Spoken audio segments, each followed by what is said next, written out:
It's been 2 months now since the US president first mentioned the prospect of Canada becoming the 51st state. At the time, pretty much everyone agreed he was probably just trolling, but he kept going, bringing it up over and over and over, even going so far as to suggest a possible plan of attack. Are you also considering military force to annex and acquire Canada? No. Economic force.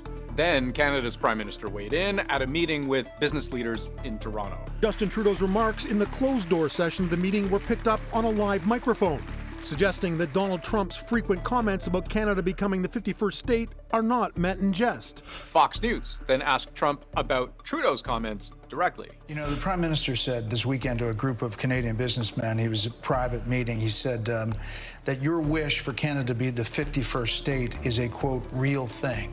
Is it a real thing? Yeah, it is. I think Canada would be much better off being a 51st state. Which all raises the question, if Trump really does want to absorb Canada, why? Well, some Canadian politicians, including Justin Trudeau, say much of what Trump may want from Canada is underground. He believes the president is motivated by his desire to tap into this country's natural resources and critical minerals. He wants our natural resources, our critical minerals. Lithium, like graphite, like rare earth. We have the chance to have all these minerals, and I think Mr. Trump would like to get them. When they talk about a minerals deal with Ukraine, or they talk about whatever it is they want to do with Greenland, or these sort of allusions towards Canada annexation, we have seen a general through line, which is critical minerals. Critical minerals are those building blocks of technology which countries deem essential to their economies and national security. You can think metals used for aerospace, defense, energy, for example. Critical minerals don't generally have easy alternatives either, and they tend to be in short supply. They're not easy to find elsewhere, and yet they're really, really necessary. Necessary and used in everything. Like, say you wake up in the morning to the sound of your battery-operated alarm clock. Those batteries, full of lithium. You walk over to the fridge, you grab some breakfast. That fridge is energy efficient, so its wiring is all copper. Then you grab your phone, you put on a podcast to listen to while you eat. Inside that phone, there's a little motor that makes its speakers work. That's full of rare earth elements. And when you're done, you hop on the streetcar heading to work.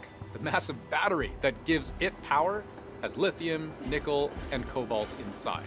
All those minerals I just mentioned, critical. All of these are critical for modern technology, whether that's military technology or electric vehicles or data centers to power, the artificial intelligence boom. How we produce our semiconductors, our fiber optics, our solar cells, they cross all kinds of different industries. And right now, the US produces nowhere near enough to meet its needs.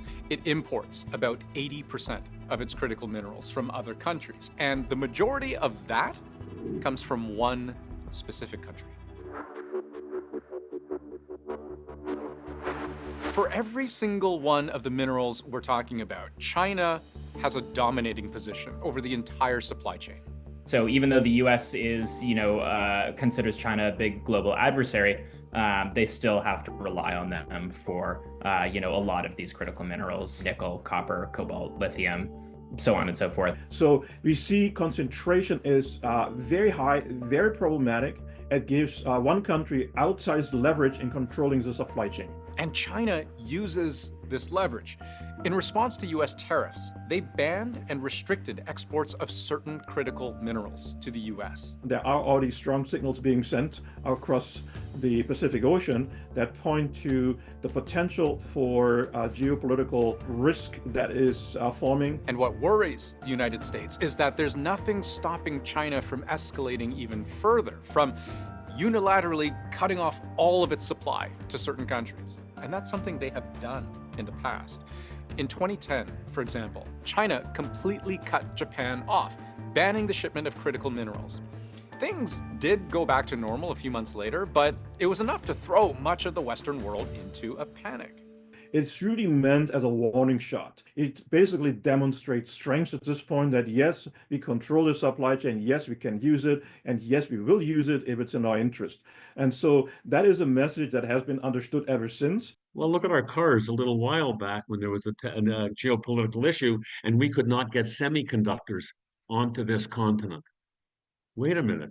Everything runs on semiconductors. You don't see them again. They're built into all these machines we use.